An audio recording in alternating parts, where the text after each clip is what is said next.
Homeostasis दो शब्दों से मिलकर बना है, होम्यो प्लस स्टेसिस। होम्यो का मतलब होता है कांस्टेंट, स्टेसिस मतलब होता है स्टेट। तो एक्सटर्नल एनवायरनमेंट के रेस्पेक्ट में बॉडी के इंटरनल एनवायरनमेंट को कांस्टेंट मेंटेन करके रखना की जो प्रोसेस होती है वो होता है होम्योस्टेसिस। होम्योस्टेसिस एक्सटर्नल स्टिमुलाई और फिजियोलॉजिकल स्ट्रेस के कारण डिसरप्शन होता है। डिसरप्शन मतलब बिगड़ना, कांस्टेंट लेवल कम हो जाना या फिर इधर उधर हो जाना। माइल्ड अगर होता है डिसरप्शन तो वो टेम्परेरी होगा, कुछ समय के लिए होगा, फिर उसको बॉडी क्विकली रिस्टोर कर लेगी। नर्वस सिस्टम और एंडोक्राइन सिस्टम दोनों एक साथ या सेपरेटली होम्योस्टेसिस को रेगुलेट करते हैं और होम्योस्टेसिस को रेगुलेट किया जाता है फीडबैक सिस्टम के द्वारा। जब कोई बॉडी का इंटरनल एनवायरनमेंट चेंज होने लगता है तब उसको नॉर्मल करने के लिए जो सिस्टम एक्टिवेट होगा वो होगा feedback system.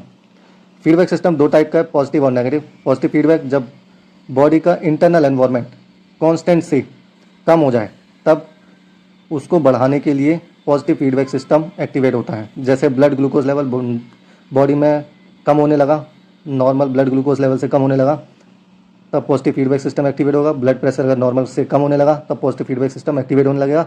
Negative feedback system कब एक्टिवेट होगा?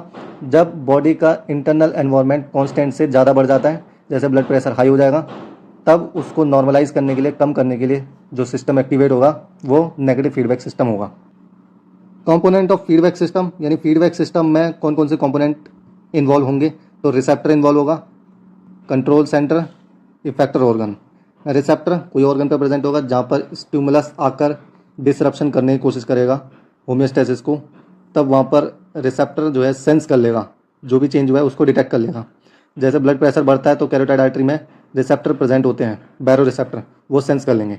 सेंस करके फिर नर्व इम्पल्स भेजेंगे, यानी कि इनपुट भेजेंगे कंट्रोल सेंटर को। कंट्रोल सेंटर इंटरप्रेट करेगा, रेस्पॉन्स जनरेट करेगा, फिर भेजेगा इफेक्टर ऑर्गन को। जो भेजता है वो भी नर्व इम्पल्स के फॉर्म में भेजता है और उसको कहते हैं आउटपुट। जो कंट्रोल सेंटर को मिला रिसेप्टर से उसको कहेंगे इनपुट, यानी नर्व इम्पल्स के फॉर्म में, और कंट्रोल सेंटर ने रेस्पॉन्स जनरेट किया, इफेक्टर ऑर्गन को मिला, उसको कहेंगे आउटपुट। ये भी नर्व इम्पल्स के फॉर्म में होता है। फिर जो रेस्पॉन्स जनरेट हुआ वो रेस्पॉन्स एक्शन शो करेगा कौन? Effector organ.